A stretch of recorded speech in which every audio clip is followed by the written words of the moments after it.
নমস্কার স্যার, আমি অনামিকা। ইটিভি ভারতে আপনাকে অনেক স্বাগত। হুম হুম সবার ১ম এ বলি, আ কলকাতায় গান শেখা থেকে শুরু করে মুম্বাইয়ে এসে বলিউডে নিজের জায়গা তৈরি করা। এই দীর্ঘ সংগ্রাম ও সাফল্যের পথ চলাকে আপনার কি অনুভূতি মনে হয়? হ্যাঁ দেখো, ব্যাপারটা হচ্ছে যে অনুভূতি তো খুব ভালো। অনুভূতি আর কি বলবো, অনুভূতি খুবই ভালো। প্রচুর হুম, স্ট্রাগল করেছি এবং একটা টার্গেট ছিল, সেই টার্গেটটাকে পাওয়ার জন্য একটা স্ট্রাগল করতে হয়, সবাইকেই করতে হয়। আমিও করেছি। আর বিদেশে বা কলকাতায় পড়ে থাকলে তো কিছু হবে না। কলকাতায় তখন সেই সময় কিছু হতো না। তো যার জন্য এখন কলকাতায় অনেক সম্ভাব্য অনেক কিছু হবে। যার জন্য আমার মনে হয় কি কলকাতা থেকে চলে গেলে পরেই আমাদের আর্টিস্টরা, ম্যাক্সিমাম আর্টিস্ট যারা বিশ্বজুড়ে হুম, নাম করতে পেরেছে, তারা কলকাতা থেকে বেরিয়ে গিয়ে করতে পেরেছে। তারা থেকে একটা সময় ছিল, যে সময়টা, হ্যাঁ সেই সময়টা হুম, ছিল তখন অনেক মানে শুরুতে রবীন্দ্রনাথের সময়, হুম, হুম। বিবেকানন্দের সময়। তারপর থেকে সেই জায়গাটা নষ্ট হয়ে গেছে। আমাদের স্বাধীনতা পাওয়ার পাওয়ার পর থেকে আস্তে আস্তে সেই জিনিসটা খারাপ হয়ে গেছিল। এখন তারপরে আবার, এখন ধীরে ধীরে আবার হচ্ছে, দেখা যাক। আপনার গান গাওয়া অসংখ্য জনপ্রিয় গানের মধ্যে এমন কোনো গান আছে কি যেটা আপনার নিজের জীবন বা অনুভূতির সঙ্গে সবচেয়ে বেশি মিলে যায়? মিল পান? দেখো, তিনটে দিক আছে। দুঃখের দিকের বলছো না আনন্দের দিকের বলছো? আপনার কারণ মতো আমার করে অনেক, আপনি বলুন। হ্যাঁ না, আমার গানের অনেকগুলো গানের অনেক রকম ব্যাপার আছে। দেখুন, দুঃখের গান বললে পরে আমার সঙ্গে মিলে যায় অনেক গান আছে। তারপরে আনন্দের গান বললে অনেক আনন্দের গান আছে। আবার তাহলে রোমান্টিকের গান দুটো বললে মিক্স অনেক করেই রোমান্টিক গান একটু আছে। বলুন। না, আমার অনেকগুলো দিক না, সেই দিক দিকগুলো তোমার, একদম, একদম। হ্যাঁ সেই দিকগুলোকে যদি স্পেসিফাই না করতে পারো তাহলে তারা একটা উত্তর দেওয়া খুব মুশকিল। তিনটে জোনকে মিশিয়ে একটা উত্তর দেওয়া মানে তাহলে জব কোই বাত, আনন্দটাই বলা জব তাহলে জব কোই বাত আনন্দটাই বিগড় বলা যায়। ভালো। হ্যাঁ, বাত বিগড় যায় জব কোই মুশকিল পড় যায়, এই গানটা আমার খুব প্রাণের প্রিয়। হুম, আচ্ছা। ঠিক আছে, হ্যাঁ। আপনার কেরিয়ারের এমন কোনো কঠিন সময় ছিল যেটা সবকিছু মনে হয়েছিল সবকিছু ছেড়ে এই যে বললেন শুরু আমি শুরু স্ট্রাগল থেকে শুরু করেছি। থেকে হ্যাঁ, শুরু থেকে স্ট্রাগল করেছি, যেটা ওটাই কঠিন সময়। এখনো কঠিন সময় শেষ হয়নি, এখনো স্ট্রাগল করে যাচ্ছি। কিন্তু কথা হচ্ছে যে কঠিন সময় না দেখলে পরে আহ, সুখের সময় আসে না। তো কঠিন সময়টা দেখা খুব প্রয়োজন। তো সেই দেখেছি। সময় নিজেকে কিভাবে সামলানো হয়েছিল? হ্যাঁ, সেটাই হচ্ছে কথা। সেটা হচ্ছে তোমার আপব্রিঙ্গিং থেকে হয়, তোমার ঘরের শিক্ষা দীক্ষা, বা তোমার ঘরের, তুমি তোমার একদম। বাবা মাকে দেখে কি যা শিখবে, বা তাদের আপব্রিঙ্গিং থেকে হয়। তো সেটা আপব্রিঙ্গিং আমার ভালো ছিল। আমার আমার বাবা ক্লাসিক্যাল ছিল, ক্লাসিক্যাল সিঙ্গার। হুম। মা খুব দয়ালু ছিলেন, বাবাও দয়ালু ছিলেন। এরা খুব লোককে উপকার করতেন। এই সমস্ত জিনিসগুলো সব, এগুলো সব আপব্রিঙ্গিং হয়। এগুলো আপব্রিঙ্গিং থেকে এগুলো জানা যায় যে কত পরিশ্রম করে বাবা আমাদের পালতেন। হুম। তো সেগুলোই সব আমাদের ভেতরে থেকে যায়, এবং সেই জিনিসটাই স্ট্রাগলের সময় কাজে লাগে। যে ধৈর্য হারানো না, ধৈর্য না হারিয়ে গোলের দিকে এগিয়ে যাওয়া, তাই না? একদম। সঙ্গীত জগতে প্রতিযোগিতা, পক্ষপাতিত্ব, ইন্ডাস্ট্রি পলিটিক্স এর কারণ কখনো কি মনে হয়েছে আপনি প্রাপ্য সম্মান সুযোগ থেকে বঞ্চিত হয়েছেন? সেটা এখনো এখনো রয়েছি বঞ্চিত। এখনো বঞ্চিত রয়েছি, কেননা প্রাপ্য সম্মান যেটা গভর্নমেন্টের থেকে পাওয়া উচিত ছিল সেটা পাইনি। তুমি কিন্তু ভালো করেই জানো, ধরো অনেকে পেয়ে যায়, এই যে হুম, হুম। পদ্মভূষণ বলো, বা যে সমস্ত সরকারি যে রেকগনাইজেশন গুলো আছে। তো একদম। যারা যারা 25টা গান গেয়েছে তারাও পদ্মভূষণ পেয়ে যায়, বা যারা 200টা গান গেয়েছে পদ্মভূষণ পেয়ে যায়। আমি 26,000 গান গেয়ে এখনো পদ্মভূষণ পাইনি। যেখানে একদিনে তো বোধহয় অনেক রেকর্ড আছে। 28টা গানের রেকর্ড আছে। এরকম একদম। অনেক রেকর্ড আছে আমার, সেই রেকর্ড গুলো থাকা সত্ত্বেও রেকগনাইজেশন পাইনি। এটা এটা আর কি করা যাবে, এটা দুঃখের ব্যাপার। এটা দুঃখ হয়, অভিমান হয়, বাট কিছু করার নেই। দেশকে ভালোবাসি, সুতরাং দেশ যদি আমার সঙ্গে একটু অন্যায় করেও থাকে তাহলে ঠিক আছে, আই আই অ্যাকসেপ্ট দ্যাট।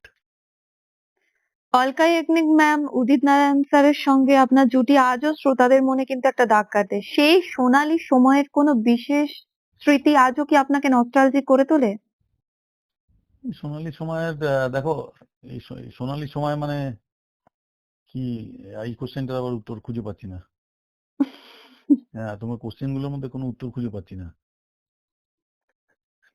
মানে এটাতে কি সেই বলবো? সময়ের জিনিসটা কি এখনো কি নস্টালজিক কোনো জিনিস মনে পড়ে? হ্যাঁ, কত কত কত স্মৃতি, কত প্রত্যেকটা গানই তো একটা করে স্মৃতি, তাই না? একদমই তাই। Super duper hit. প্রত্যেকটা গান, হ্যাঁ প্রত্যেকটা গানই একটা করে স্মৃতি, এবং একটার পর একটা, একটার পর একটা, একটার পর একটা। চলতেই গেছে। সুতরাং সেই সবগুলো ভেবে তো আনন্দ তো পাওয়াই যায়, খুশি হই যে আমি কি করেছি। যখন পিছন দিকে তাকিয়ে দেখি তখন দেখি যে আমি কি করেছি, আমি কি করতে পেরেছি, সেগুলো সেগুলো সেগুলো আমাকে বাঁচিয়ে রাখে। আম, ভবিষ্যতে কোনো music album, single, music video নিয়ে কাজ করার কি কোনো পরিকল্পনা রয়েছে? আমি তো রেগুলারই করি না, প্রত্যেক মাসে দুটো করে গান আমার বেরোয় আমার ইউটিউব চ্যানেল থেকে, কুমার শানু অফিসিয়াল থেকে।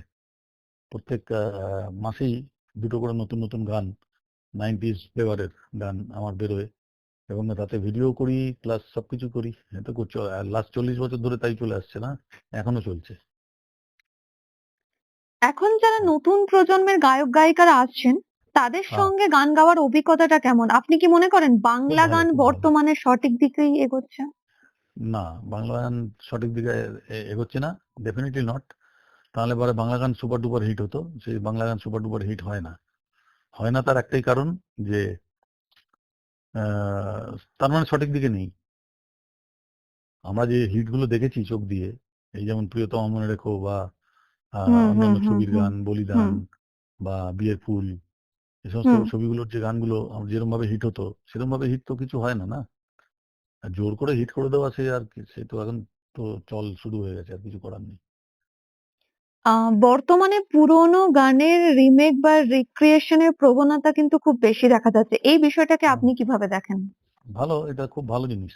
কেননা আহ, এটাতে কি হয়, নতুন জেনারেশনের ছেলে মেয়েরা জানতে পারে যে এই গানগুলো ছিল। এই গানগুলো যখন তারা তারা তারা যখন এটাকে এনজয় করে তখন বোঝা যায় যে যেমন আমার শোতে ম্যাক্সিমাম জেনজি আছে, ইয়াং ছেলেরা আছে। ইয়াং হুম। ছেলেরা আছে, তারা মজা নেয়, কেননা তারা যখন দেখে যে একটা রিমিক্স গান, সেটা পুরনো অরিজিনাল গান থেকে রিমিক্স করা হয়েছে, তখন তারা নিজেরাই জানতে চায় যে এটা অরিজিনালটা কিরকম, তাই না? এটা তো আমাদের পক্ষেই সুবিধা। হুম হুম এবং হুম। তখন তারা জানতে পারে যে এই গানটা এরকম ছিল, এবং এই গানটা আগে, হ্যাঁ বলুন।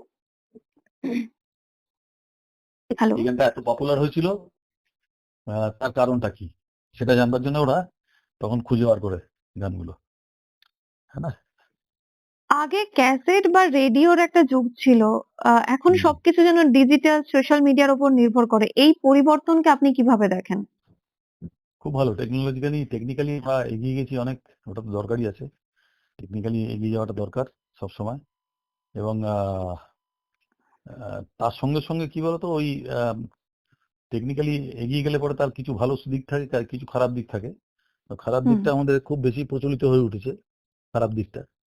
তো যার জন্য আমার মনে হয় কি, কিছু ভালো কিছু খারাপ মিশিয়ে টেকনোলজি আগে এগিয়ে গেছি আমরা।